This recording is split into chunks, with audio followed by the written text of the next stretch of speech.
Four Singaporeans will spend 4 days braving minus 34-degree temperatures in the far northern Chinese state of Harbin in a bid to raise funds for charity.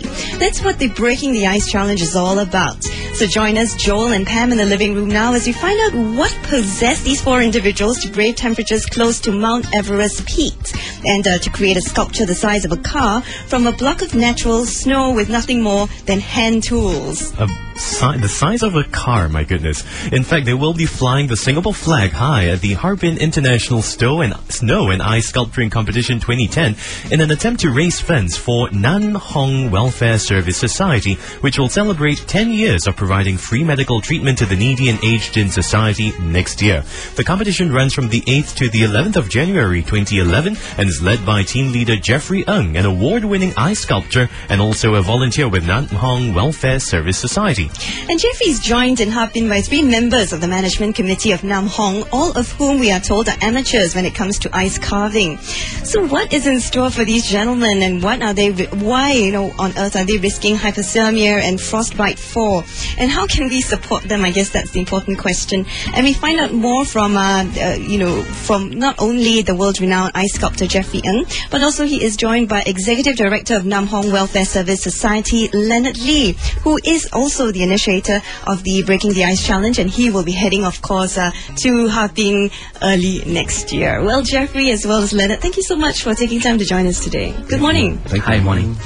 Now, first of all, we want to find out a little bit from Jeff. I mean, you have been doing this for about 16 years, and you've won many awards, in fact, in ice sculpting.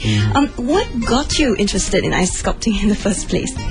Okay, in 1988, when I joined in a 5-star hotel in Singapore, that's the first time when I saw ice carvings in the hotels. So actually there is an ice sculptor there, is doing all these things. So I get interested in all these ice carvings and I start to learn from him. That's the time where I learn it after my actual working times. Right. So every evening I join him for work. And you joined the hotel as a chef initially? Yes, as a chef. So after that, this ice sculptor, he joined to another hotel, a 5-star hotel, and he need an assistant. So I become his assistant, and from there I start off as a professional ice sculptor. Was it very easy? Was it very challenging to begin ice sculpting? Yeah, it's very challenging. It's very challenging. You have to start from the beginnings. It's a different career from what I have as a chef. It's a totally different thing. Right, and when you are given a block of ice, right? I mean, do you kind of see in that block of ice what you already want to create, or do you, how do you even create something from like a big block? Okay, before you can carve the ice, we have to sketch something out first. What you need to carve in the ice. So sketching is very important for us. So once you know how to sketch, then it's much more easier for us to carve the ice. Right, so the sketching has to be a 3D sort of a sketching because ice sculpture is 3D. You have to learn all the 3Ds. Right, and of course, Breaking the Ice Challenge, it combines ice sculpting with, of course, a charity angle. I mean, how did the idea of Breaking the Ice Challenge come about in the first place? Okay, the last time when I visit Harbin was about 6 years ago.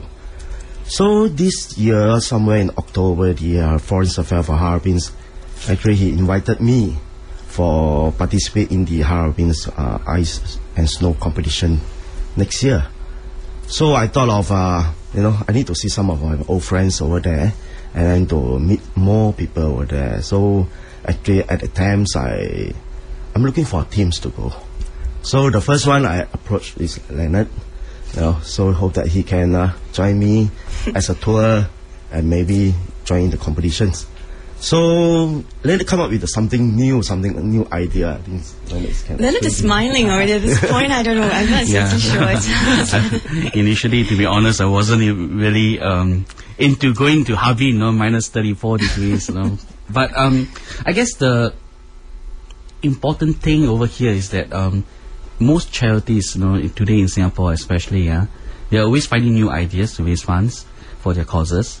So and when Jeffrey approached me about Harbin trip, I felt it's something that is going to be so unique.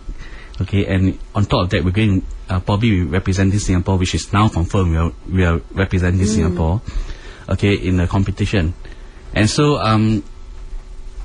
Yeah, so when this idea comes about, about this Harbin thing, okay, it then struck me that maybe this could be a formula, that we can actually launch our 10th anniversary for next year, okay, for in providing free medical care to the needy and elderly. So then come about the title of the whole thing, breaking the ice, which symbolize 10 years, of providing free medical health care to the public. And then 10 years is like a milestone. So like breaking the ice is like breaking through the 10 years milestone for us. Yeah, so that's where I thought maybe another more unique direction would be to invite the management committee themselves, to participate in this competition. Right. Yeah. Just a little bit more about the Harbin International Ice and Snow Competition, right?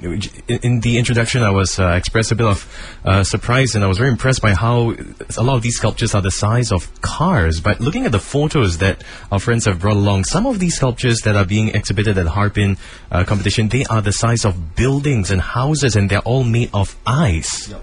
Yep.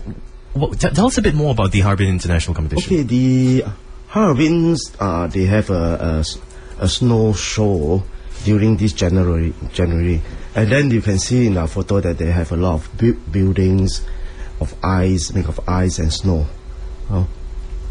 Right. So over there, you can see this is their most important tourist attraction area during this time. Yeah.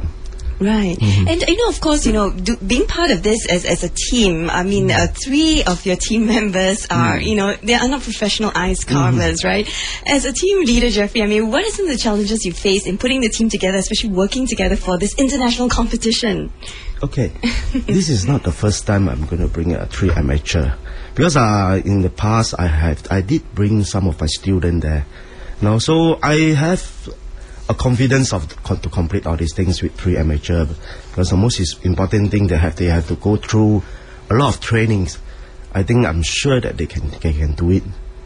Yeah, so the training already started since about November. Yeah, so every week they will attend the trainings and more on skills, handling of tools, and the physical training.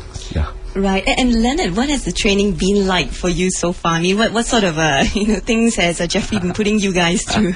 Honestly, I'm not a technical person, so by Jeffrey showing us how it is to be done, I realized the competition itself is going to be very immense, because I didn't realize that the structure is going to be that huge, and secondly is that the block of ice is double the length of a man. Yeah, so when we train, we actually use a more, I would say, a smaller version. Yeah, so when I multiply that by about 15 to 20 times, I can imagine that 4 days is not really a long time to sculpture something. Right, and of course that sculpture, because you will be finding the Singapore flag, and that sculpture has been named the Lion Roars, right? Tell us more about this sculpture. Okay. When I look through the judging criteria, so I understand that most of these judges, they want to have some things that represent your country. These things to be in the Harbin, the Assam Island. So I think Merlion is the best thing that symbols Singapore. And also I have chosen the Merlion as this sculpture. So these Merlions, I'm going to do the half-size Merlion instead of the full-size Merlion, because half-size Merlions, the whole Merlion heads will appear to be much more bigger than a full-size Merlion. So that because the title is Lion Raw, because I have to make sure that it's raw. Yeah. Right, and looking at just a sketch of it, of the Merlion, just the top part of its head at least, it's almost more than double the size of a man. I mean, that is the size of the sculpture. And this is only to be using hand tools. Is that very, very unusual? No, it's usual.